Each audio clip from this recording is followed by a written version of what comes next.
Abe, welcome to the first session of Safeguard Sessions. This is the first webinar we're doing. We're going to be doing a series of these with hosted practitioners that are part of the Safeguard hosted practitioner program. So first of all, thank you for being part of the community. And second of all, we are pumped to have you be our first guest because you just have such a wide breadth of knowledge. And I'm super pumped to dig in to the topic of AI and how you think about AI as you're building these products at such massive scale. And so what I'd like to do first, Abe, is just kick it over to you and have you share a little bit more about your background and all the things you've done. And then we can kick off with a couple quick questions to get the show rolling. Awesome. No, I appreciate you having me here. I'm super pumped. Just for everybody, a quick origin story, actually on our relationship. So Mitul and I met about a year and a half ago, actually in Cabo at an event. And I think we vibed for like 3 or 4 hours just talking about all things fraud, payments, identity, and then kind of built a friendship from there. And it's been super awesome watching him on his personal journey, running his company, seeing it get acquired, him jumping out and saying, I'm going to go start something. And, I get to be the honorary guest here for the first time out. So super pumped to be here. So thanks for having me. So a little bit about me. I'm here in the Bay Area, currently specialize in financial services, consumer products. So currently I'm actually running the US consumer financial services product portfolio at Walmart. It's actually about a product portfolio that encompasses about 12 different product lines, ironically, from a very well-known like joint venture we have with like OnePay to Walmart Pay, protection plans, money services, now what we're doing like with Affirm and now Klarna in the BNPL space. So we have a whole host of things we offer. A little bit backstory on me. Prior to Walmart, I used to run the consumer app at Venmo, which was an incredible rocket ship growth opportunity. And then prior to that, I was the founding head of product and design at Zelle. And that was kind of my big break. Before that, everybody just knew me as a startup guy. Ever wondered if I could actually work in big companies. And so now really at this intersection of payments and identity, which has been a blast that I get to, be here today to talk about. Well, thanks, Abe. My big break is getting the opportunity to interview you. So I'm looking forward to what comes next for me after this. But let's get right into it. You're managing 12 product lines: digital banking, BNPL, money services, digital identity. When it gets into your product portfolio, every single one of these has different fraud patterns, different regulatory requirements, and different customer expectations. Like, what does a week look like for you? Like, when you wake up, like, what probably kept you up the night before? What are you worried about? Like, how do you kind of triage your time? Yeah, weeks are always hectic. Definitely wake up usually wondering if something, broke. And that's just the reality of software live every single day, especially, working at Walmart, which is currently the world's largest company. But to be serious about it, things do break. And, we do deal with that, right? Because you have real customers out there just doing their everyday shopping and living. And that's, what we're in service of. But a big part of my job, right, is we're building a lot of 0 to 1 products. And so we've been rolling those out in a very rapid succession this year and the prior years that I've now been at Walmart. And that's really trying to align a lot of strategic teams across the company is where I spend a lot of my time. Sometimes I make the joke, I'm the congressional whip running around to get everybody on board. We have so many teams that you have to work with at a massive enterprise level. And so really my time is spent getting everybody on the same page, keeping them on the same page, and ensure, right, you usually start with the product problem of like, you want to build the world, and then you got a period of time to do it in.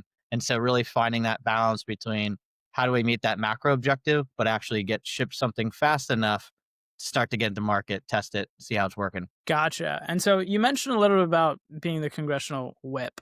I love that analogy. How do you think about prioritizing when you have so many competing urgent problems? Like, how do you think about cutting through the noise to work on the thing that's most important? Yeah, it's definitely tough. It's a balancing act that I play on the daily, and I think about it different ways myself. I try to go back to the first principles, like as a PM, and think about like, what problem am I really solving for the customer? What do we need to do for them to make their lives better?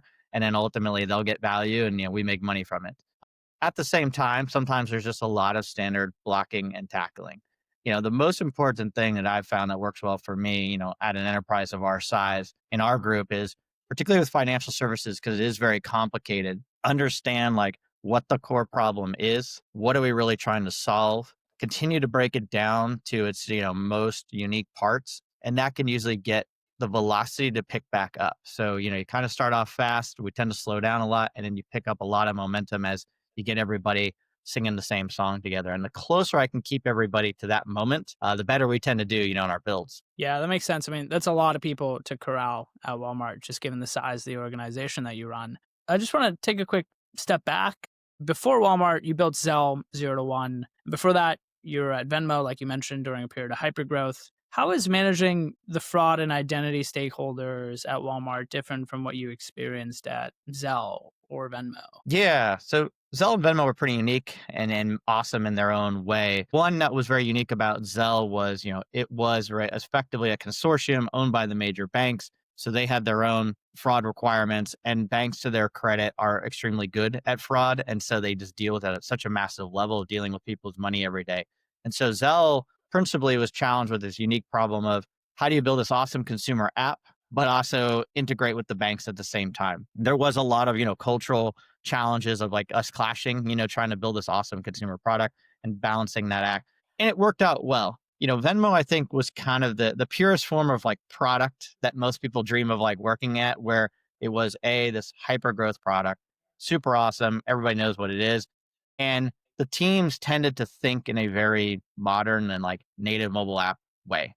So ultimately, yes, fraud risk costs us a lot of money, but you're trying to actually continue to optimize for this incredible consumer experience. One of the unique differences at Walmart in the truest form is, we are a digital company and we have a store-based company, and you're balancing the best of both of those to try to create this phenomenal customer experience. The difference is, to like at Venmo and Zelle, they're just pure payments companies. So that's like, it's actually a lot simpler. To Walmart's credit, it's just way more complicated, right? You have so many different vectors to look at all the time. And by tweaking one, you could then be impacting somebody else's P&L. And so that has a lot of natural tensions that come about, that we just try to smooth out all the time, which is back to the beginning why I say, if the closer we can get everybody aligned on the core problem, talk about those output metrics, we tend to be able to get, a lot more alignment a lot faster. That makes sense. Yeah, I think it's a lot different when you're just worried about one single product, P2P payments, and now you're at Walmart and you're thinking about, well, if I tweak an onboarding flow here, how does it affect, these three other business units that I have to partner with, or these three other products out of a product portfolio of 12. And so that's definitely an interesting challenge. I think it must have also been pretty difficult for you to be able to roll out OpenAI internally at Walmart to the whole product org. I'd love to hear a little bit more about like how that came about. What were your learnings? Could you take us back to the beginning there? Yeah, this was a great opportunity for me, helping the company roll this out specifically to our product org. So obviously back, in early 24, everybody's playing with AI in different ways and tinkering. And Walmart, to its credit, was actually an early innovator in this space, and they were already testing a lot of this stuff out. And as the momentum and the market started to move and more buzz was building around AI, obviously there was a strategic initiative from the top to say, let's bring this forward to not only all the associates of the company, but also how it's going to dramatically change the enterprise and benefit the business. And so in working with our prior CPO, John A, he and I talked a lot about how do we make Walmart a better product organization. Like, I came to Walmart, from more traditional Bay Area tech companies, and I saw this opportunity to say, hey, we can skill everybody better and better by investing in them as people. And in as the advent of AI came full steam ahead, I said, hey, here's a great opportunity where we can lean in heavy from the high level of the organization driving it. We can create this bottoms up experience. And so ultimately through that, we did an enterprise wide deal with OpenAI.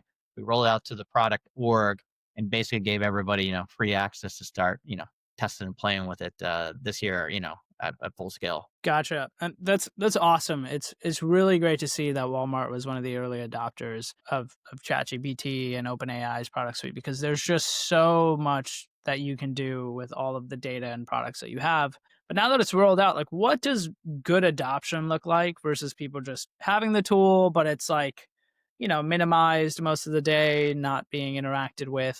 What does good adoption of ChatGPT or OpenAI's product suite look like at Walmart? Yeah, so we kind of got the two ends of the spectrum, right? You got the people who are just tinkering, learning, probably prompting the basics, And that's awesome, right? You're getting access to this brand new tool that can do so much. And then you got the people who have just dove in heads first. And I mean, you see the reports, people will spend hours in it. It's actually kind of blowing away sometimes seeing how much people use it. And that's pretty impressive to see how much people are embracing it. And everybody's kind of going through their own journey learning this. Even myself, then some days when you know how busy you are in a day job and then you're trying to like learn this new skill for yourself and then how it impacts your actual job. I think what I'm most excited about is those that are tinkering, like even in my product group, we're figuring out, okay, once you go past tinkering with things and playing with it, how are you applying it to what can it replace in what we did today? So if we spent a lot of time writing PRDs a certain way yesterday, how are we replacing that? And so I'm kind of stress testing that in my own group. And we think about that, how you can scale that across, our own product organization and other teams. And a lot of stuff tends to just be somewhat viral in the company in the sense that people just kind of start seeing what other people are doing. So to me, great is how do you go from just tinkering to really genuinely applying it to your day job where you can optimize some of those things that you have been doing. And so we're testing that in different ways from the PRDs, user flows, acceptance criteria, test cases, et cetera, and seeing where we could truly automate it and then standardize it across at least my team. That's awesome. And I mean, we've spent a little bit of time talking about open AI and using AI at the product level and in your product groups, but fraud and identity teams also need to figure out how to leverage AI. I hear it all the time in the conversations we have with various practitioners. They're really curious about how do I upskill my team? How do I leverage AI tactically in my role? So much so that in fact it'll be one of our themes when we meet in May. How do you leverage AI tactically in your role? When you think about AI, how do you think leaders in fraud should be leveraging AI? Like, what's the difference between using AI to build products versus using AI to build fraud? Are these similar muscles? Are they totally different? How do you think about it? Yeah, I think one of the best things about it is, both things can be true at the same time where say product folks can use it to ultimately design, prototype their ideas faster, more efficiently, and see if they can get that thing to market. And from a startup perspective, that's awesome because you're usually trying to figure out how to get adoption faster, right? Traditional fraud teams, especially those at large scales, whether you're talking about just like banks or a company like ours, right? They're managing risk at a very macro level. And so where I think the AI components come in really effectively is the ability for them to really distill down insights that they can apply to the model to drive back to create a better customer experience without opening wider holes. Sure, everybody wants people to come through and experience faster, but they ultimately have to manage that risk on the other end. So finding that harmony between the two parties and where they can really tune the models to be that much more intelligent, that much faster is going to make a massive impact, on the business. Yeah, that makes a ton of sense. I think one other question related to AI in fraud that we hear constantly from practitioners is I've got a big ecosystem of people that I work with to build my fraud stack, my compliance stack, my identity tooling. They're all now saying we have AI. We have AI, we use AI for this, we use AI for that. It's the greatest thing that we've ever come out with. And you, of all people, have a massive partner ecosystem in financial services. You mentioned some of the folks that you work with, and I'm sure many of them are saying they have AI now. How do you cut through the noise when you sit in a meeting with a vendor and they say, our AI can solve this, or we have this AI tool that you should be using? What are you looking for from vendors when they're talking about they have AI? Yeah. No, it's always a tough one, in these new markets because, most of these players that we work with and different partners and vendors and so forth, they're generally incredible at what they do, right? So the first thing I'm looking at is having them articulate better what AI is doing for them in their business and then how it directly impacts the product offering that they're offering us. And the joke can be a little bit easy in that like, hey, just let's demo it. Like let's test it, see how it works because the theory right of AI is like you can do everything faster. So if you can stress test that speed and see how fast we can test with what they're doing and how it benchmarks against the thing that we're already using, unless it's something new, that's been a good truth teller for us to say what's working, what's not working, what's just good marketing fluff versus actually tactically, how does this make us better? And some of the partners are great. Everybody's new to this, I would say, right? Except for the companies that are truly literally building AI, right? Everybody's new to this, everybody's leaning in and everybody's optimizing for it. So That's what I really try to look for myself, and how to really get the benefits of what they're investing in themselves and how we can turn that back around for ourselves. Yeah, we certainly hear that from practitioners. They'll say, when a vendor comes to me and they're like, "We have AI," they'll say, "Okay, pull it up. Let's see what it can do." If you're using AI, I'm sure it's got an interface that's easy to interact with. You can't demo it immediately and show us the value of what you built. It's gonna likely be pretty hard to find that down the road through all the various processes and the buyer onboarding. And if you can't show it immediately, there's probably a gap there, because AI, I think, has really made it much easier to deliver the good or service that you're offering. And so we talked a little bit about like how you evaluate vendors or what you're really looking for, and a strong demo that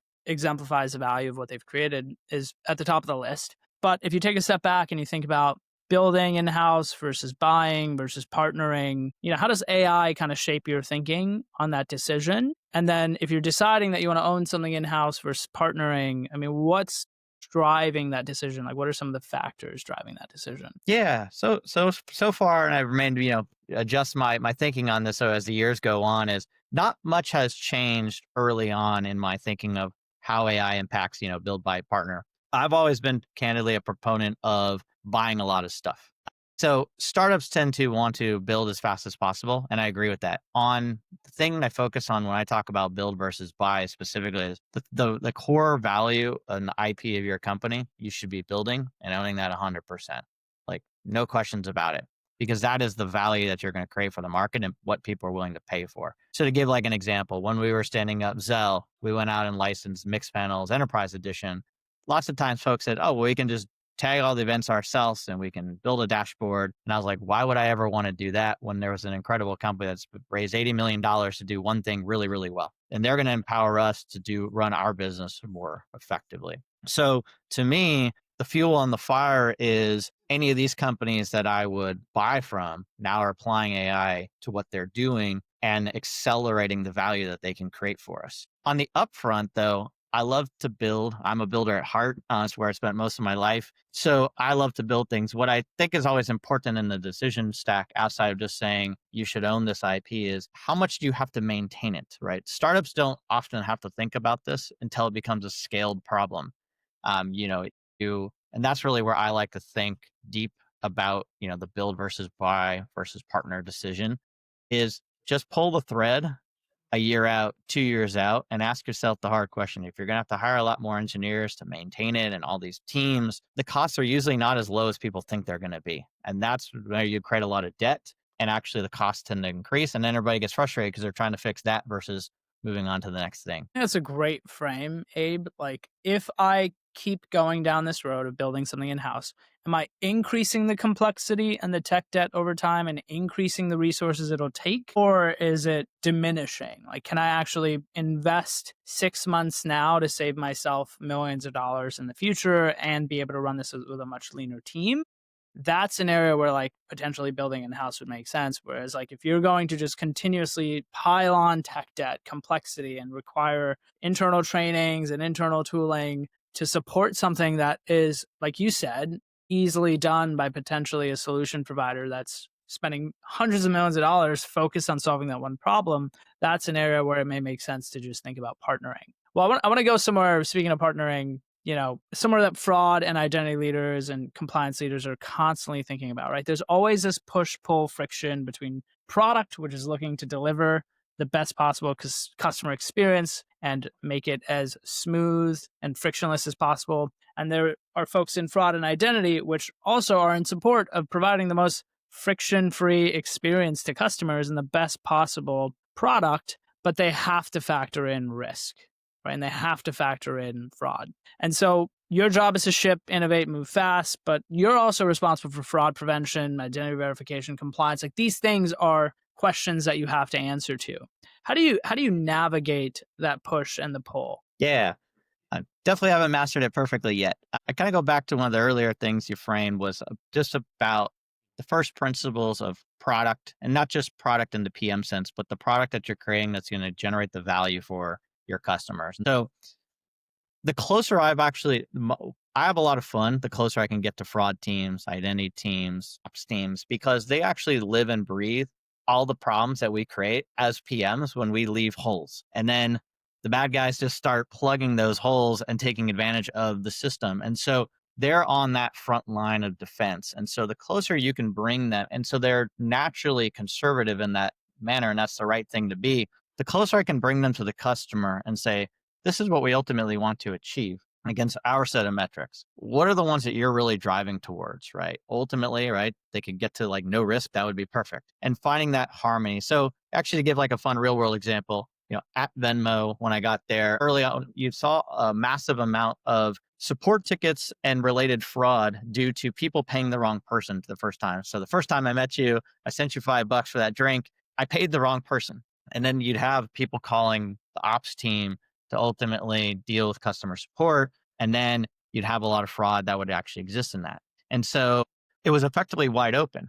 And so in that particular use case, ultimately, nowadays in Venmo, you'll actually see what we call the speed bump, where it'll require you to enter the last four of your phone number. You can technically skip it. So this was a good use case where the fraud teams were like, hey, and the support teams were like, you have a big problem here. And we approached it right. You had a very low friction point before. We actually added friction. And ultimately, that decreased a lot of our costs, the way we trued up with our customers, in good faith, and actually pushed out a lot of the fraudsters that were in there as well. Because you'd had a lot of people just impersonating other people's an account takeover. And so I love it. I know it can be hard at times, because we're all battling against a metric. But I go back to, and this is actually where I'd say close with like where AI can be very powerful. It's frame the problem. What's the metric that you want to go after? Deploy it and immediately monitor it. And then the closer you can get to that, and I think you just reach across the aisle, you shake somebody's hand, say, look, we both want to do this. We can measure the guardrails very quickly. Then you're in a really great spot to like optimize that experience together. Yeah, I think it's a great step-by-step game plan that you offered up. We're starting to see some questions in the chat, so I just want to take one of them that I think is top of mind for me as well. We'd love to hear your take on agentic commerce. It's going to be a big theme at the Safeguard event in May as well. We're going to be talking about how does identity play a role within an agentic world, and agentic commerce is right at the top of that list. How do you think this is going to kind of play out with agentic commerce? How do you think agents are going to be involved in our purchasing decisions? Yeah, it's going to be massive. There's no doubt about that. And I think it's just, you have a world of 8 billion people and everybody's going to find unique ways to accomplish the things that they are accomplishing. So today, traditionally, right, people do go to these sites. And I think that, Walmart specifically sits in this very unique intersection of, 4,600 plus stores in the real world, providing value to customers. And then you got the digital presence and ultimately optimizing the shopping experience there. So there's no doubt about it that it's going to play a major impact of the way people will consume content and then interact with it and then shop with it. As simple as I'm watching an Instagram video. I like the book that they're talking about. I can click on that right there in that experience and buy. How do I think companies evolve? Remains to be seen, in the macro space. I still have a big belief that the best in the world, like in retail and e-commerce, are not going to let this, slip away from them, right? Because ultimately, when you look at e-commerce, like, and just shopping in general, like the supply chain is a massive component of all of this. Like easy to build an interface to click to buy something, very difficult to handle the last mile delivery. And so, where I work and the other great companies in this space, I think tend to get the benefit of that, but that infrastructure is very hard to replicate. So I'm excited to see like where it goes, and how people are playing with it today. As I'll humbly say, it remains to be seen, like, where it takes itself, like where people move away from, say, shopping on the United website because I can just do it in ChatGPT. Because ultimately, every brand respectfully wants their customers back in their ecosystem. And so finding that sweet spot between how both sides balance each other out will be unique. Yeah, I think I'm really curious about the folks that are building ChatGPT apps, which were just announced. I'm curious, are they going to try and just offer up all of their functionality and, the ability to buy anything from their site into ChatGPT, or are they going to try and focus on using ChatGPT as another lead source for potentially buying something from their site, right? Like, for example, maybe you could purchase in one category of goods or purchase with less flexibility. But if you were to come to their site, which is where they're ultimately trying to draw you to, you'd be able to get further discounts, other promotions, see more of their inventory So I'm very curious if they're going to use ChatGPT as a lead gen source, because I know folks that are building, for example, like software or product for product teams,